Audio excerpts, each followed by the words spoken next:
콘텐츠는 논에어 스튜디오에서 만들어졌습니다. 자보게, 보리도 좋네. 허수아비라도 참새를 찾는 용도가 있는 법이니 말일세. 그러나 허수아비를 세운답시고 가을도 오지 않았거늘 온 밭에 자라지도 않은 새싹을 베어버리지는 말게나. 앞서도 말했지만 사람의 생은 짧으니 말일세.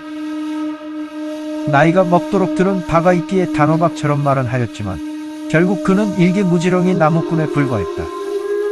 온 세상에 그의 공포와 불안을 부채질하는 상황에 부담없이 쉬운 출구가 바로 옆에 있거늘 보이지도 않고 보상 역시 바랄 수 없는 도리를 초계처럼 지키기 바라는 것은 참으로 너무한 일이 아닌가. 둥근 달이 뜬 밤이었다. 초롱불도 없이 홀로 산에 오른 그가 짐승이 말한 계곡에 이르니 들은 대로 선녀들이 내려와 목욕을 하고 있었다.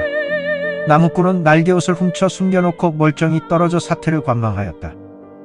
시간이 지나고 달이 저물어 가니 선녀들이 물에서 나와 떠날 차비를 하는 와중에 소란이 일었다. 옷이 한 벌 모자람을 알아챈 것이다. 우왕좌왕하는 와중에 닭이 2번 울고 해가 떠오를 때가 왔다. 선녀들마다 각각 맡은 업무가 있는지라 언제까지고 그곳에 남아 도움을 줄 수는 없는 법이다. 그렇게 날개 없이 사라진 선녀는 홀로 남았다. 그녀가 홀로 눈물을 훔치는 모습을 보며 나무꾼은 죄책감에 시달렸다.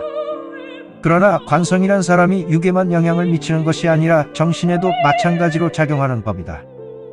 한 번 진흙탕에 빠진 뒤에 2번 적시기는 쉬운 법이다.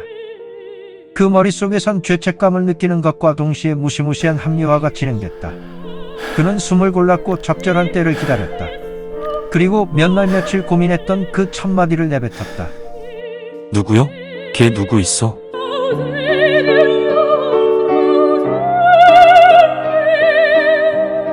이야기는 순조롭게 진행되었다. 선녀는 공경에 처해 있었고 나무꾼은 그녀의 위기에 든든한 조력자가 되었다. 훌렁훌렁, 훌렁훌렁. 진정 어려울 때 도움을 주는 사람에게 호감을 느끼지 않을 이가 어디 있으랴? 더욱이 나무꾼이 지은 죄가 있어 더욱 지극정성을 다하였으니 그런 속사정을 모르는 선녀는 그 태도를 곱게 볼 수밖에 없었다. 그 사이에 정이 쌓이는 것은 자연스러운 흐름이었다. 모두 그 옛날 숲에서 만난 그 짐승이 계획대로였다. 그러나 보아라. 사람이란 사랑이 깊을수록 그 사랑을 속이는 데에 아픔을 느끼도록 만들어졌다. 선녀가 나무꾼을 사모하게 된 만큼 선녀에 대한 나무꾼의 연모 역시 날이 갈수록 깊이를 더하였다. 아직 그녀의 아름다움에 반했을 무렵에는 괜찮았다. 그녀의 목소리를 사랑스럽다 생각하고 그녀의 말을 달콤하다 여길 무렵에도 견딜 수 있었다.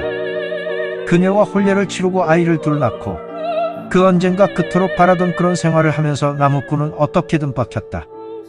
다음은 그런 나날을 보냈던 와중 나무꾼의 감상이다. 행복하구나. 삶이 끝나는 날까지 이렇게만 살고 싶다.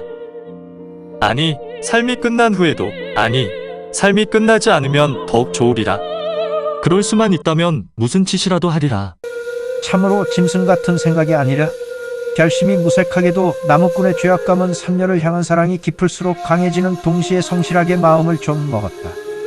일어날 일은 일어나기 마련이다. 주머니에 송곳이 있으면 튀어나와 살을 찌르기 마련이고 내려갈 팀은 내려가기 마련이다. 그런 식으로 끝은 성큼성큼 찾아왔다. 어느 날 고통이 그의 결심을 뚫고 입 밖으로 새어나왔다. 오밤중에 잠꼬대였다. 아직은 그가 사람이라 불리던 시절이었다. 어쩔 수 없는 법이지. 어쩔 수 없이 모든 것을 토해내야 할 시간이었다. 이야기가 끝나도 두 사람의 사이에 무거운 침묵이 자리 잡았다. 나무꾼은 그의 심장을 찌르고 모가지를 쳐낸 선녀의 말을 기다렸다. 우리 만남이 거짓이었을지언정 오늘날까지 쌓아온 정까지 거짓이겠습니까? 모두 용서하겠습니다. 나무꾼은 그 말로 구원받았다. 부인, 정녕 나를 용서해주는 것이오? 용서하고 말고요. 다만 날개 옷이 본디 제 것이니 물건은 주인의 손에 관리되어야 하는 게 아닌가 합니다. 여부가 있겠어? 물건은 다시 주인의 손을 찾을 것이오. 나무꾼은 숨겨져 있던 날개를 찾아 선녀에게 돌려주고 더 이상 숨길 것이 없어진 부부의 새로운 생활이 시작되었다. 나무꾼은 지상에서, 선녀와 아이들은 천상에서 각. 선녀는 편지를 한 장 남겨두고 떠났다. 그들의 시작이 거짓이었기에 그 끝도 거짓이어야 짝이 맞지 않겠느냐는 내용이었다. 선녀가 나무꾼에게 구원받고 배신당한 것처럼 나무꾼도 선녀에게 구원받고 배신당했다.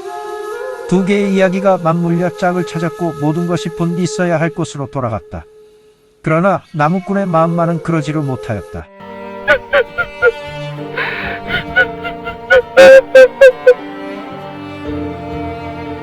사랑이 깊었기에 선녀가 사라진 자리로부터 병이 자라나기 시작했고 그는 고통받았다. 잊을 수 없는 아내와 아이들을 다시 만나기 위해 그는 산중, 사슴을 찾아다니기 시작하였다. 나무꾼은 며칠간 광인처럼 산기슭을 헤매었고 숲 깊은 곳 어느 숲을 속에서 그 목소리를 다시 들을 수 있었다. 여보게, 친구 나무꾼, 이런 깊은 숲 속에서 대체 뭘 하고 있는가?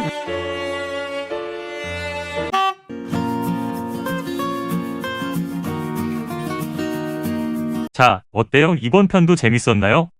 이번 편의 하이라이트, 백미는 역시 그 선녀의 편지라고 볼 수 있죠. 그들의 시작이 거짓이었기에 그 끝도 거짓이어야 짝이 맞지 않겠느냐. 아주 수미상관을 이루죠. 라임이 딱딱 들어맞아요. 그런데 그래도 슬픈 것만은 어쩔 수 없습니다. 제가 남자여서 그런지 나무꾼에게 너무 감정이 입되고 있어요.